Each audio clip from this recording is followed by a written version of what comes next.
suddenly everyone now who's to do with the top six, whether it's a fan or a board member, they've now suddenly got morals and they've got ethics. So we can't have Saudi Arabian owners.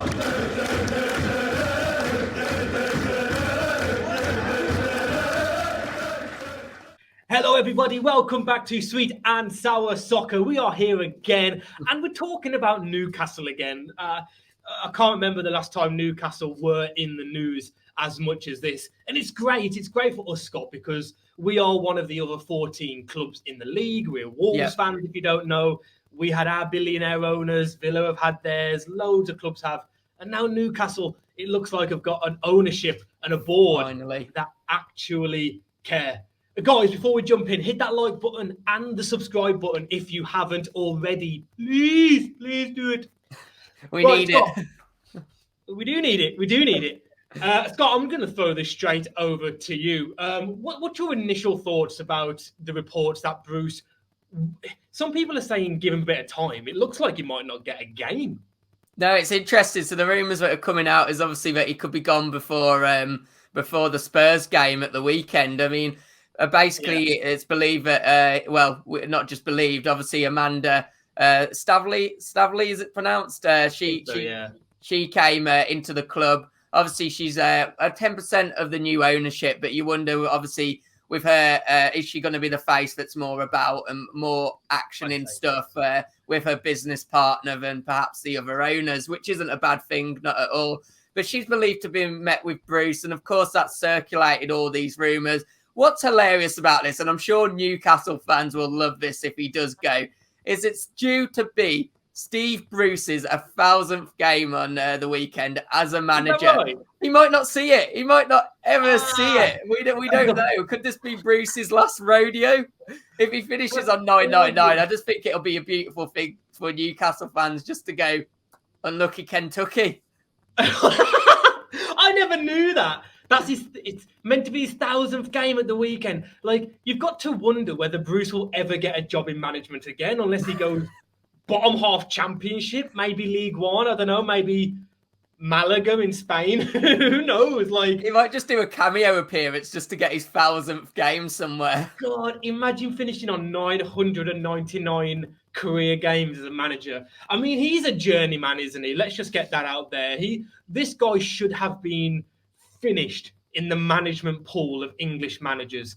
That is, your Mark Hughes, well, I know he's Welsh, but, Mark Hughes, Steve Bruce, Alan Pardew, Alan Kirbishley, I know Kirbishley's gone now, but these managers that seem to get jobs, Bruce should have, he should have been gone years ago. I mean, English management as a whole is just a weird factor, isn't it? Because they very rarely get these top jobs. But as you say, you've got these circulation of English managers also, but Roy Hodgson.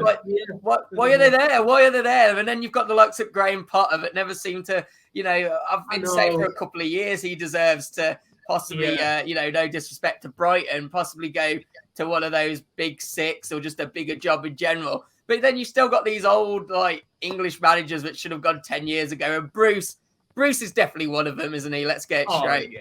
Massively. He reminds me of Paul Jewell. Do you remember Paul Jewell? My God. Scott, you mentioned the word deserving there.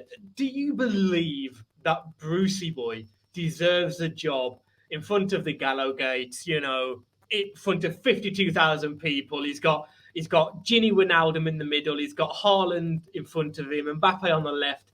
Should he be given a chance to manage these players day in, day out on the training ground, teaching Mbappe how to whip balls? Should Brucey? I mean, it was Gabby Bonglahor's comment that made me laugh the most about this. I mean, the blokes come out and said that Newcastle deserve. So Bruce deserves a chance because he's never had money.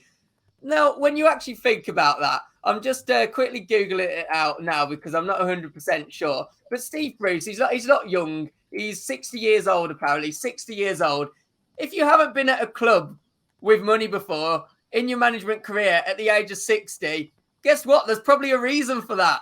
It's probably not because you've been so unlucky. It's probably because you don't deserve a club with money. And I have to back that. I can't side with Gabby. I don't believe Bruce deserves money. No. I don't deserve Bruce deserves the opportunity. I mean, he's not someone that's, Kay's a Newcastle fan, but one, he took the Sunderland job. I don't know if I'd particularly blame him for that. Of course, it was a Premier League job. But he's not endeared himself to the Newcastle fans. This isn't a Bruce which the Newcastle fans love and really like him. And it's one of those where they think, oh, yeah, Brucey, give him a chance. In fact, if anything, he's been disrespectful at times. What do you feel about Gabby's comments to start with? Because I thought it was just it was one of them. It's a typical talk sport comment. Let's get some clicks. But at the moment, yeah, that's exactly it. They love him for it, don't they? Because he just keeps coming out with these stupid statements. And for me, that was probably one of the ones at the top of the pile. I stopped listening to Gabby on TalkSport. I mean, I don't listen to TalkSport, but on Facebook or Twitter, if I see a clip of his, I don't watch it because I know it's going to be nonsense.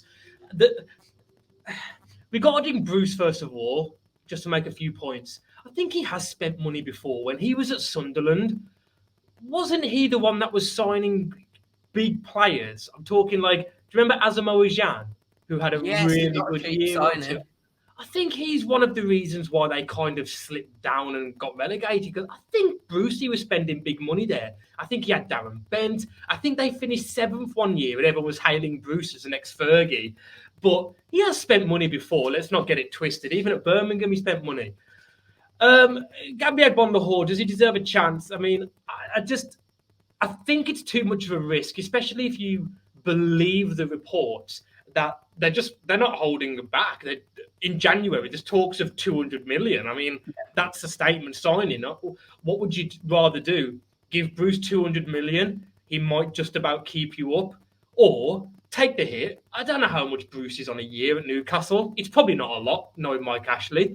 Pay him his 2 or 3 million off, get him out the club and get a manager in. You could give someone like Graham Potter 60 million and he would get more out of that 60 million than Bruce would 200. I've got no doubt about that.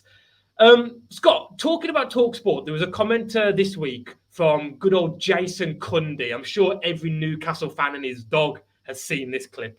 And again, typical TalkSport, trying to get the phone lines ringing, pay £3 a minute. And he said, what's the point of Newcastle? He said, you've got no history. You talk about yourself being a big club.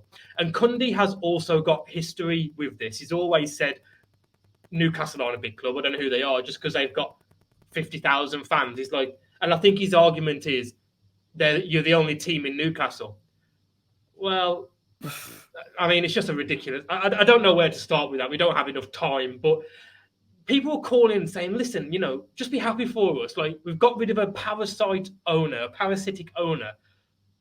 And all the irony is, he's a Chelsea fan. It's like, I was just trying to quickly find out that information. Who does he support? And that's the beauty of it. Chelsea, one of the clubs that got took over, was it 2003, had loads of money injected in them. You know what his excuse is? Sorry to cut you off. Do you know what he says when people say, but Chelsea had no fans? He says, yeah, but we won the FA Cup in 97 and we won the Cup Winners' Cup in 91. They're like Leicester now. Like, that's what Chelsea were. Actually, no, because Leicester have won leagues.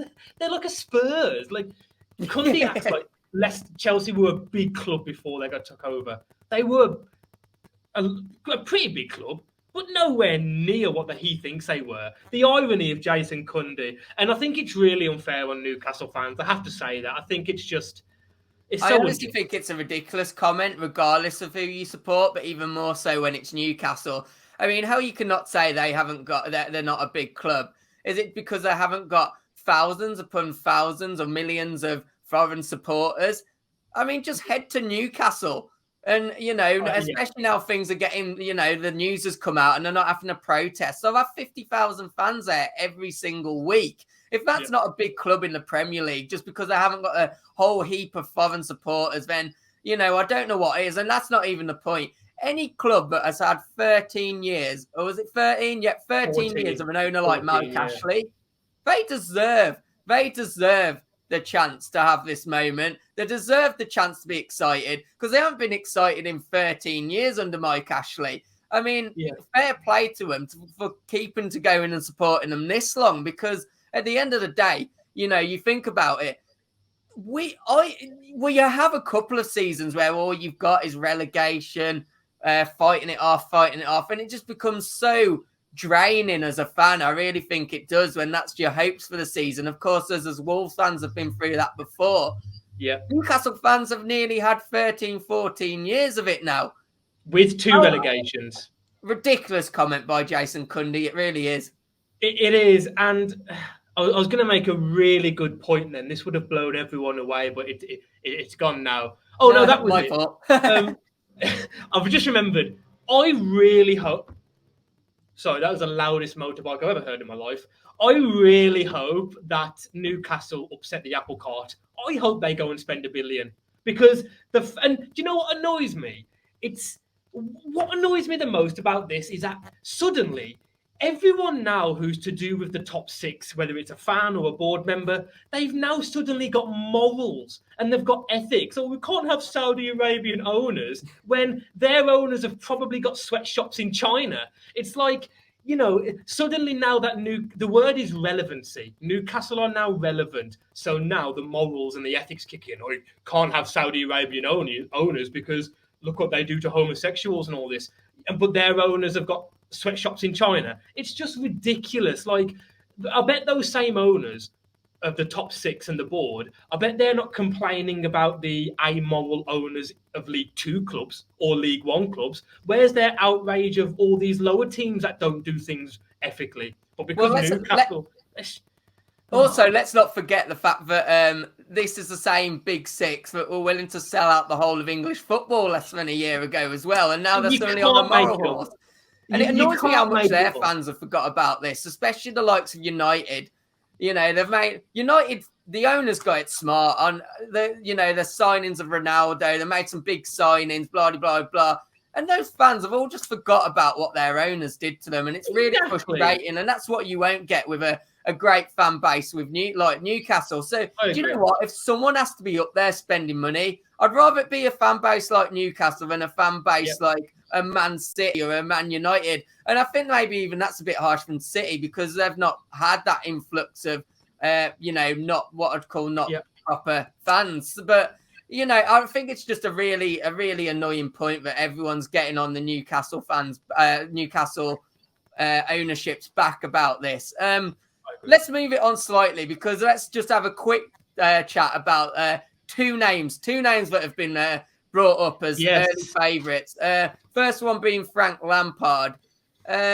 Interesting one. I think Newcastle fans, let us know in the comments. But if I was a Newcastle fan, I'd be hoping for higher. Was that a question? I was just gobsmacked about Frank Lampard being linked. Like, my mind went elsewhere then. I was just thinking, Frank Lampard, that would be so underwhelming. It's an improvement on Bruce, granted, and they've got rid of Ashley. But after all of that wait, 13, 14 years, and then you get Frank Lampard, no, not for me. And I think the other one is the old Borussia Dortmund manager.